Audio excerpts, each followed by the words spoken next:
Serifula tele lajɛbagaw an ka foli b'aw ye sanga ani wagati an bɛ an karamɔgɔ Sherif Usman Madani Ayidara a n'a ka denbaya bɛɛ lajɛlen fo. Bi an ka siraba kumakan na an bɛna kuma panneau mun kan o bɛ panneau prioritaires fɛ. Panneau prioritaires ye jumɛn ye? Panneau la sababa la minnu bɛ bila ɲɛfɛ ka d'a kan olu bɛ mun fɔ an b'o kɛ ou bien an m'an kɔlɔsi o la sinon a bɛ se ka na ni accident. O tɛ an ye dɔ fɔ tɛmɛnen na a fɔ mun ma danger kojugu panneau. Donc ale bɛ mun fɔ an b'o kɛ an m'an kɔlɔsi o la sinon a bɛ na ni accident. Bi an bɛna kuma mun kan a fɔ o ma interdiction balili panneau.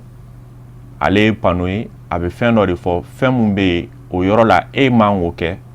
n'i y'a kɛ a bɛ se ka na ni accident. Komi an y'a ɲɛfɔ an ɲɛna k'a fɔ jɛmukan in na laada de don. N'an bɛna kuma fɛn mun kan an bɛ taa siraba kan wagati bɛɛ ka sirabankan bolilaw hakilina dɔn o kan. O kɔfɛ an b'a ɲɛfɔ code la route y'a ɲɛfɔ cogo min ka dɔn n'a y'a sɔrɔ an ka sirabankan bolila ninnu bɛɛ b'a dɔn. Donc an bɛ taa siraba kan.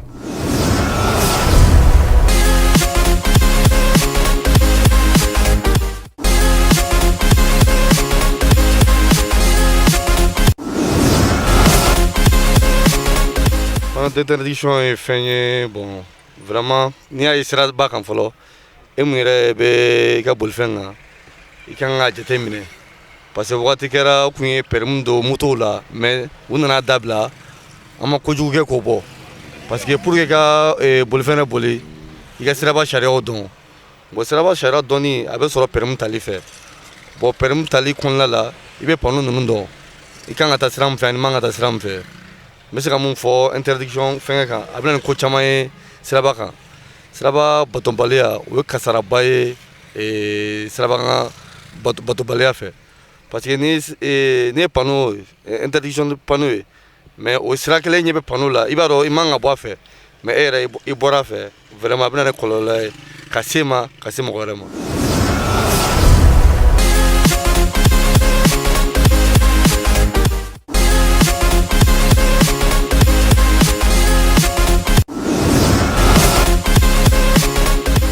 Bon, panneau d'interdiction, ne connaissons pas mon panneau d'interdiction, il ne va à forme ronde dedans quoi.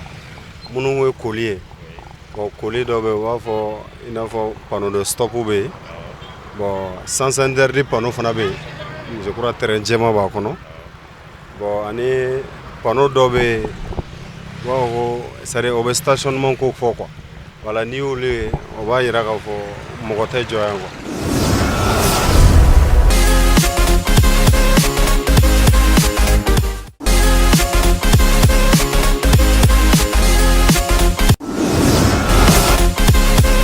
Siraba kibaruyaw.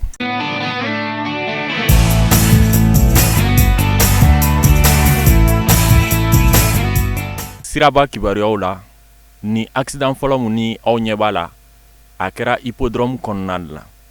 Accident in kɛra personnel dɔ ni transport en commun dɔ de ni ɲɔgɔn cɛ. Accident in juguyara dɔɔni a kɛra minnu ɲɛna olu ye a ɲɛfɔ a kɛra cogo min na an k'olu lamɛn.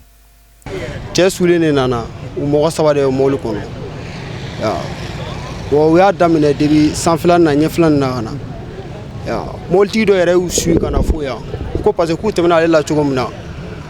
u tɛmɛ cogo ma ale diya quoi a yɛrɛ tugura kɔ ka na fo yan k'ale b'a dɔn ko nin bɛ kɛ quoi u nana ka na don mobili in na u kun sulen don mais sofɛrikɛ yɛrɛ bolila foyi ma sofɛrikɛ sɔrɔ mɔgɔ kelen fana kun bɛ kɔfɛ foyi m'o fana sɔrɔ bon min bɛ ɲɛfɛla la côté dɔ nin na o de banana dɔɔni an kɔni se ka min fɔ la o y'o yɔrɔ ye quoi awɔ an ye faamaw wele a kuma bɛɛ kɛra a ye constat kɛra ka ban an ka mobili kaye taara bon mobili dɔn u tigi yɛrɛ nana n'u ka carte grise ye an'u ka vignette ye ka na di a bɛɛ o bɛɛ dira faamaw ma mais comme ko k'u ka mɔgɔw banana k'u bɛ t'o ko la fɔlɔ ko n'u nana k'u bɛ sɔrɔ ka na an bɛɛ bɛ se faamaw fɛ quoi an b'a ko ɲɛɲini quoi. O accident parce que o y'a daminɛ fo sanfɛla de la yen parce que o ma ɲini ka sira bila fo sanfɛ ka munnu fɛ ka tile ka na u bɛna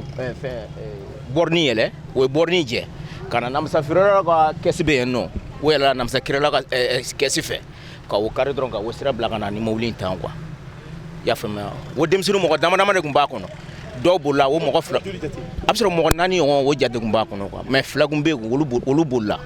bon 2 min b'a kɔnɔ 1 fana a dɛsɛra ka bɔ quoi n baaraɲɔgɔn dɔw de y'o sama ka labɔ quoi min tun bɛ ɲɛfɛ i y'a faamuya bon kelen min tun bɛ bon min tun bɛ yan nɔ o de joginna quoi min bɛ yan nɔ parce que o kun ma jɔ kosɛbɛ quoi i y'a faamuya accent kɛ cogo de filɛ quoi.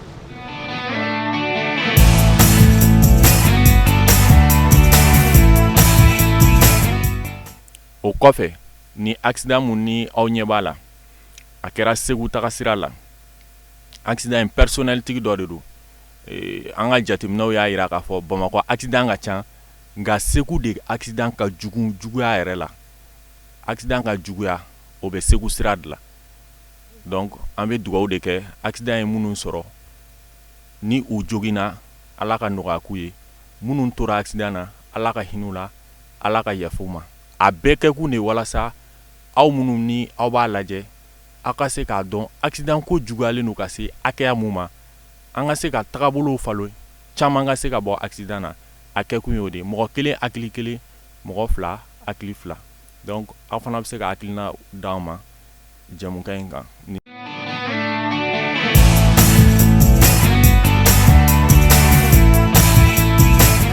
y'a fɔ n ko bi an bɛna kuma panneau mun kan a bɛ f'o ma interdiction balili panneau ale bɛ fɛn de fɔ fɛn mun balilen don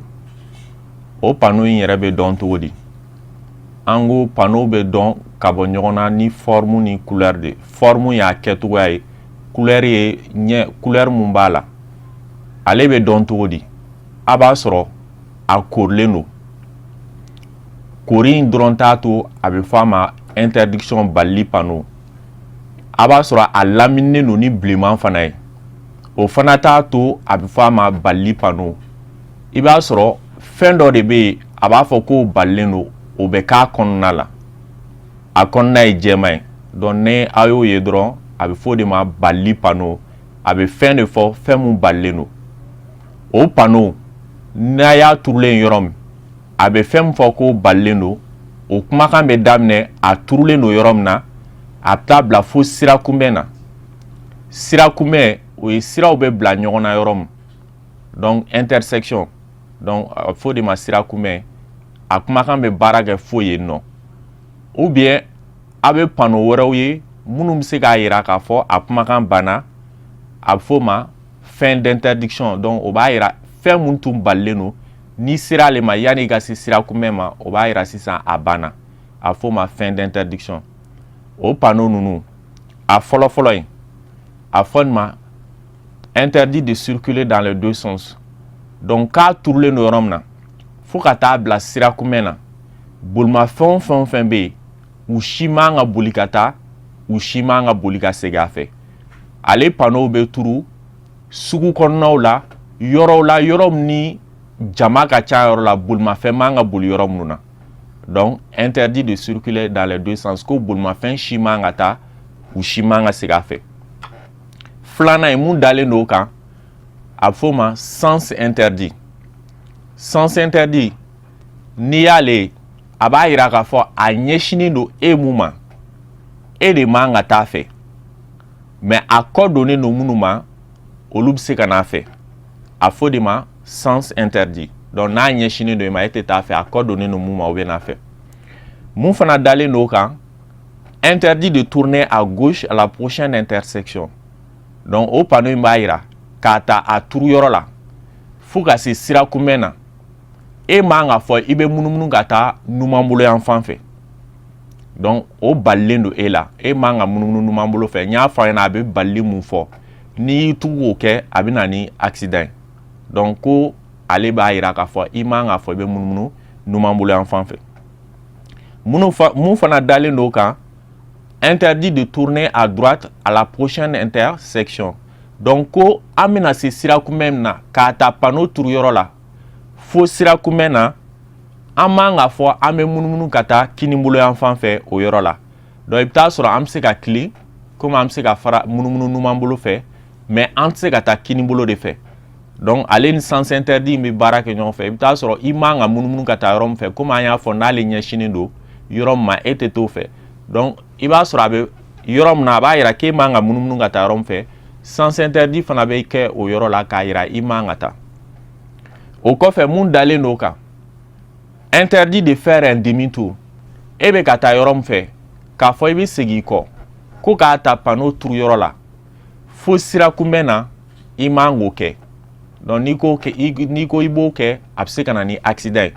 hali n'i y'a sɔrɔ terre plein tigɛlen don i man ka fɔ i bɛ munumunu ka segin i kɔ donc ko an man ka fɔ an bɛ panneau turu yɔrɔ la an man ka fɔ an bɛ tour cɛ ka segin an kɔ mun fana dalen don o kan interdit de dépasser tout véhicule autre que les deux roues bolimafɛn o fɛn o fɛn n'a sen ye fila ye i bɛ se k'o dépasser mais n'a sen tɛmɛna fila kan i man ka fɔ i bɛ tɛmɛ a la dépasseli ye ka tɛmɛ a la donc n'a sen ka ca ni fila ye i bɛ taa sɔrɔ a yɔrɔ la chaussée an ko chaussée ye voies faralen ɲɔgɔn kan donc o chaussée in na voie mun b'a kɔnɔ i bɛ taa sɔrɔ a voie in ka dɔgɔn n'i ko i bɛ tɛmɛ a la a bɛ se ka accident a bɛ se ka na ni accident donc ko n'ale bɛ yen nɔ bolimafɛn sen fila an bɛ se ka tɛmɛ olu la mais ni a sen tɛmɛna fila kan an man ka fɔ an bɛ tɛmɛ o la sinon a bɛ na ni accident o kɔfɛ mun dalen don o kan a bɛ f'o ma interdit aux véhicules de transport de marchandises de plus de 3,5 tonnes de dépasser d'autres véhicules donc ko bolimafɛn minnu bɛ yen n'u bɛ minɛnw ta k'a jigin magasin kɔnɔ n'u girinya tɛmɛna tonne 3 ni tila kan u man ka fɔ olu bɛ boli ka tɛmɛ bolimafɛn wɛrɛ la ka dépassement kɛ donc bolimafɛn minnu bɛ minɛn ta k'a jigin magasin kɔnɔ n'a girinya tɛmɛna tonne 3 ni tila kan a bɛ kɛ poids lourd ye mais ni a ma tɛmɛ o kan a bɛ jate permis B fɛ poids léger mɔgɔw bɛ se k'a boli mais n'a tɛmɛn'o kan olu man ka boli o kɔfɛ mun dalen don o kan ko moteur bɛ bolimafɛn o fɛn fɛn na olu si man ka boli yan fo n'a kɛra moto fitininw ye donc bolimafɛn n'a fɔra véhicule o ye bolimafɛn bɛɛ de tɔgɔ ye i bɛ taa sɔrɔ véhicule dɔw bɛ yen bolimafɛn dɔw bɛ yen moteur b'u la dɔw bɛ yen moteur t'u la nin yɔrɔ la ko moteur bɛ fɛn o fɛn na olu si man ka boli yan fo n'a kɛra moto fitinin ye o b'a yira nin yɔrɔ la moto fitinin nɔgɔso fali wotoro ni senamatigiw de bɛ boli nin yɔrɔ in na ni nin panneau in bɛ yen o kɔfɛ mun dalen don o kan o fana interdit à tout véhicule à moteur y compris les cyclomoteurs parce que fɔlɔ in an ko moto fitininw bɛ se ka tɛmɛ o kan mais nin na a si man ka tɛmɛ a kan hali moto fitinin moteur bɛ fɛn o fɛn na o b'a yira nɔgɔsotigiw senamatigiw ni fali wotoro olu dɔrɔn de bɛ se ka boli nin yɔrɔ in na ni nin panneau in bɛ yen o kɔfɛ mun dalen don o kan nin ye bolimafɛn minnu bɛ minɛnw ta k'a jigin magasin kɔnɔ véhicule de transport de marchandises donc olu de man ka boli nin yɔrɔ in na ni nin panneau in bɛ yen nɔ a b'olu de kofɔ donc olu dɔrɔn de man ka boli a kan bolimafɛn tɔw ko tɛ mais o véhicule dɔrɔn de man ka boli a kan o sira in kan o kɔfɛ interdit aux piétons ko senamatigiw man ka tɔgɔma nin yɔrɔ ninnu na donc i bɛ taa sɔrɔ a yɔrɔ la senamatigi man ka tɔgɔma a yɔrɔ la o de la senamatigi dessin b'a kɔnɔ parce que panneau ninnu n'a y'u lajɛ mun ka gɛlɛn panneau ko la o ye k'a dɔn n'i y'a forme dɔn k'a couleur dɔn a bɛ panneau catégorie minnu kɔnɔna la n'i y'o dɔn kaban a bɛ fɛn min fɔ ko o kuma bɛ e concerné i bɛ taa sɔrɔ o dessin bɛ k'a kɔnɔ i n'a fɔ nin yɔrɔ la an y'a fɔ interdiction bali panneau ale korilen don a kori in kɛlen don ni bilenman ye a kɔnɔna ye jɛman ye fɛn min bɛ yen n'a b'a yira k'a fɔ o balilen don o dessin o ja bɛ k'a kɔnɔna la donc nin yɔrɔ la senamatigi de b'a kɔnɔ o b'a yira k'a fɔ ko senamatigiw de man ka tɔgɔma nin yɔrɔ in na o kɔfɛ mun dalen don o kan interdit aux cyclistes nɔgɔsotigiw o ja de b'a kɔnɔ o b'a yira k'a fɔ nin yɔrɔ in na nɔgɔsotigiw de man ka boli nin sira in kan o kɔfɛ interdit aux cyclomoteurs moto fitininw moto suguyaw ka ca moto fitininw bɛ yen kumabaw fana bɛ yen donc camancɛtaw fana bɛ yen hakɛlamaw fana bɛ yen donc nin yɔrɔ ta in na nin b'a yira moto fitininw i n'a fɔ CTNw ani Piageow olu de man ka boli nin yɔrɔ la o kɔfɛ panneau mun dalen don o kan interdit aux véhicules de transport en commun bolimafɛn minnu bɛ yen n'u dabɔlen don ka mɔgɔw ta wari la i n'a fɔ sotramaw ni busiw nin panneau in b'a yira k'a fɔ olu de man ka boli nin sira in kan. Interdit aux véhicules agricoles à moteur. Bolimafɛn minnu dabɔlen don ka baara kɛ foro kɔnɔ i n'a fɔ tracteur ninnu o n'a ɲɔgɔnnaw. Donc nin yɔrɔ la olu de man ka boli parce que siraw fana bɛ yen nɔ an ka jɛmukan nataw la an bɛna olu fana ɲɛfɔ aw ɲɛna. I bɛ taa sɔrɔ sira dɔw bɛ yen bolimafɛn dɔw bɛ se ka boli a kan dɔw tɛ se ka boli a kan. Donc nin yɔrɔ la nin b'a yira k'a fɔ tracteur bolimafɛn minnu bɛ baara kɛ foro kɔnɔ olu de man ka boli nin sira in kan. O kɔfɛ interdit à tout véhicule dont la longueur est supérieure à 10 mètres. Ko bolimafɛn fɛn fɛn ni a janya ka ca ni mètre 10 ye olu si man ka boli nin yɔrɔ la. Donc papier dɔ bɛ mobile la a bɛ fɔ min ma carte grise. I bɛ taa sɔrɔ bolimafɛn ka fɛn caman b'o kɔnɔna la. O ye bolimafɛn ka wolosɛbɛn de. Donc n'i ka bolimafɛn carte grise ta fɛn fɛn bɛ bolimafɛn concerné a tɔgɔ a bɛ mɔgɔ hakɛya joli ta a poids a largeur a fɛn caman bɛ sɔrɔ o carte grise in kɔnɔna la. Nin yɔrɔ la ko bolimafɛn fɛn fɛn ni a janya ka ca ni mètre 10 ye olu si man ka boli nin yɔrɔ in na. O kɔfɛ largeur a kɔnɔ bonya. Donc ko bolimafɛn fɛn fɛn kɔnɔ bonya n'o ka ca ni mètre 2 ani tila ye olu man ka boli nin yɔrɔ la. I bɛ taa sɔrɔ a yɔrɔ la sira mun bɛ yen a sira ka dɔgɔ ou bien i bɛna tɛmɛ yɔrɔ min fɛ a ka dɔgɔ. Donc ni e ka bolimafɛn ka ca ni nin ye i tɛ se ka tɛmɛ a yɔrɔ fɛ. O kɔfɛ hauteur k'a ta duguma ka yɛlɛn sanfɛ ko n'o tɛmɛna mètre 3 ni tila kan o bolimafɛn man ka boli nin yɔrɔ la. A caman na i b'a sɔrɔ pont dɔ bɛ sanfɛ sira min bɛ duguma n'e ko i bɛ tɛmɛ a fɛ n'i ka mobili ka jan ni nin distance mun fɔlen filɛ nin mètre hakɛya mun fɔlen filɛ nin n'i ka mobili ka jan n'o ye e tɛ se ka tɛmɛ dugumala in kun sinon a bɛ fara sanfɛla kun. O kɔfɛ interdit aux véhicules dont le PTAC, le poids total autorisé en charge est supérieur à 12 tonnes. Ko bolimafɛn a n'a kɔnɔmina n'a ka ca ni tonne 12 ye nin yɔrɔ ninnu na a man ka boli. I bɛ taa sɔrɔ a sira pont de ka ca. Donc ni bolimafɛn girimanw tora ka yɛlɛ a kan dɔrɔn a bɛ se ka sira in tiɲɛ joona. PTAC o ye bolimafɛn n'a kɔnɔmina bɛɛ faralen ɲɔgɔn kan a bɛ fɔ o de ma PTAC. Komi n y'a fɔ an ɲɛna carte grise kan aw ka bolimafɛn ta a bɛ se k'aw ta dɔn aw ka bolimafɛn carte grise kan. O kɔfɛ mun dalen don nin kan essieu pont pine bɛ don mobili nɛgɛ yɔrɔ min na duguma. Donc ko n'o dɔrɔn tɛmɛna ni tonne 2 kan o bolimafɛnw man ka boli nin yɔrɔ la. O bɛɛ la i bɛ taa sɔrɔ sira cogoya la a tɛ se ka doni girimanbaw ta. Donc tonne 2 ni pont kɛra tonne 2 yɔrɔ min na i bɛ taa sɔrɔ o mobili ka girin kosɛbɛ n'a bolila a yɔrɔ la a bɛ se ka sira ninnu tiɲɛ. Limitation de vitesse à 50 km à l'heure. An ka boli man ka tɛmɛ kilomètre 50 kan heure kelen kɔnɔ nin yɔrɔ la. Donc ni a ye nombre mun y'a kɔnɔna la a bɛ se ka kɛ 10 ye a bɛ se ka kɛ 30 ye a bɛ se ka kɛ 100 ye ko boli man ka tɛmɛ o kan o yɔrɔ la. Pseudo le passage au véhicule qui arrive en face. Nin yɔrɔ la aw bɛna ɲɔgɔn kunbɛn yɔrɔ min i bɛ taa sɔrɔ a yɔrɔ ka dɔgɔ aw tɛ se ka tɛmɛ ɲɔgɔn fɛ. Panneau ɲɛsinnen don e mun ma e de bɛ jɔ ale bɛ tɛmɛ n'ale tɛmɛna i bɛ sɔrɔ ka tɛmɛ. I b'a fɔ babilikɔrɔni fɔlɔlama mɔgɔw tun bɛ jɔ ka ɲɔgɔn kɔnɔ. Donc nin yɔrɔ la ni panneau ɲɛsinnen don e ma e de bɛ jɔ ale bɛ tɛmɛ n'ale tɛmɛna i bɛ sɔrɔ ka tɛmɛ. Interdit aux signalisations sonores. Ko klaxon olu man ka kɛ yan i n'a fɔ pipi mobile o mun bɛ mobili la o man ka kɛ nin yɔrɔ ninnu na. Ne y'a fɔ an ɲɛna an ka jɛmukan tɛmɛnenw na n ko klaxon ninnu a man ka kɛ dugu kɔnɔ fo n'a sɔrɔ fɛn dɔ de balila ka bin ɲɛ ma n'i y'a kɛ a bɛ se ka na ni accident ye. N'o tɛ klaxon man ka kɛ dugu kɔnɔ. Donc nin panneau in b'a jira k'a fɔ ko aw man ka klaxon kɛ nin yɔrɔ la. Maintenir une distance de 70 mètres entre les deux véhicules. La distance de sécurité. A nafa ka bon kosɛbɛ an y'a fɔ an ka jɛmukan tɛmɛnenw na o ye jumɛn n'e bɛ ka tugu bolimafɛn mun kɔ e bɛ furancɛ dɔ de tu i n'a cɛ o furancɛ in b'a to n'ale balila fɛn na ka jɔ e tɛna s'a ma a fɔ de ma distance de sécurité. Nin yɔrɔ la k'a ka mètre 70 de to aw ni ɲɛfɛ mobili cɛ i bɛ taa sɔrɔ a sira ka gɛlɛn a kɔti yɛlɛn ka bon nin yɔrɔ la mais ni mɔgɔ min bɛ bolila sira normal kan a jate togo ani a bɛ dɔn fɛn minnu na an ka jɛmukan nataw la an bɛ n'olu fana ɲɛfɔ aw ɲɛna. Interdit aux véhicules qui transportent des produits inflammables. Donc mobili minnu bolimafɛn minnu dabɔlen don ka tasumama produit ta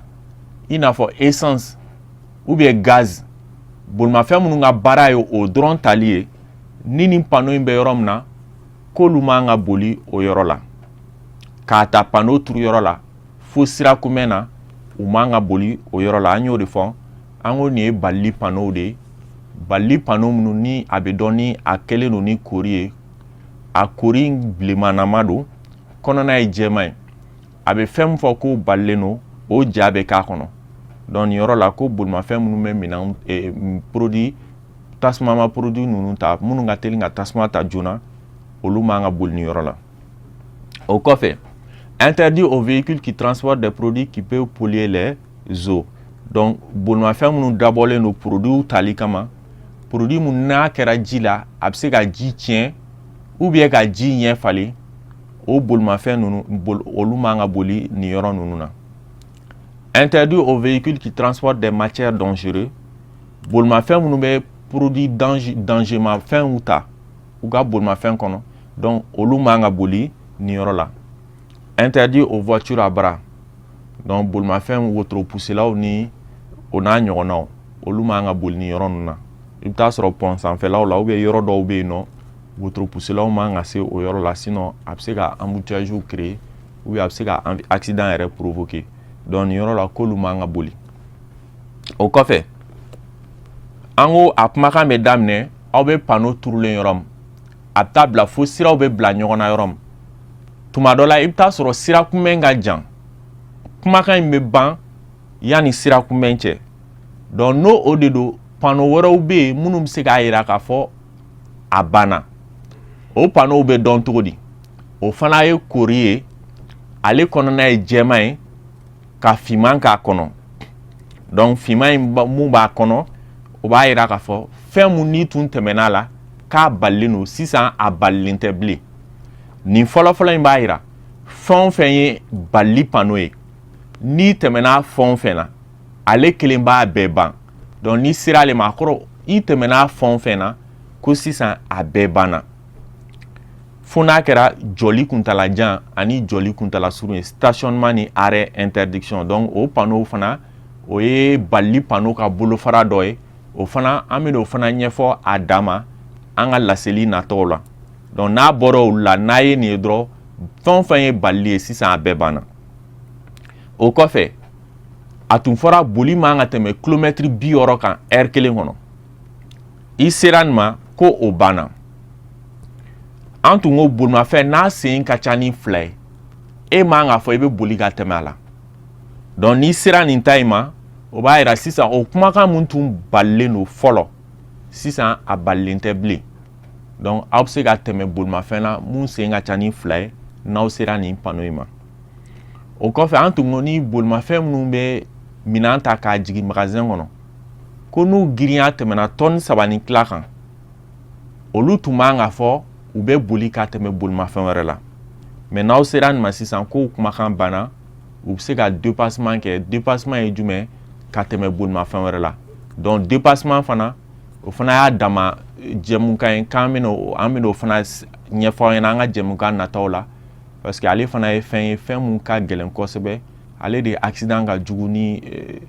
fɛn tɔw bɛɛ ye, parce que ale bɛ kɛ ni vitesse ba de. Donc jɛmukan nataw la an bɛn'olu fana ɲɛfɔ aw ɲɛna aw ka se k'a faamu. Fin d'interdiction au troupeau d'animaux. Donc ko bagankulu tun bɛ se ka gitɔrɔn tɛmɛ sisan o fana aw tun tɛ se ka gitɔrɔn tɛmɛ sisan o banna. An ka jɛmukan mun tun bɛ panneau kan, panneau mun bɛ jate prioritaire fɛ, an ko prioritaire o ye minnu bɛ bila ɲɛfɛ ka d'a kan u bɛ mun fɔ an b'o kɛ ou bien an m'an kɔlɔsi o la, sinon a bɛ se ka na ni accident ye. Nin tun ye o panneau dɔ ye a bɛ fɔ mun ma interdiction balili panneau. Ale bɛ mun fɔ n'i y'i tugu k'o kɛ o yɔrɔ la a bɛ se ka na ni accident ye. Aw ka bi jɛmukan siraba kumakan tun bɛ ka kuma o panneau de kan.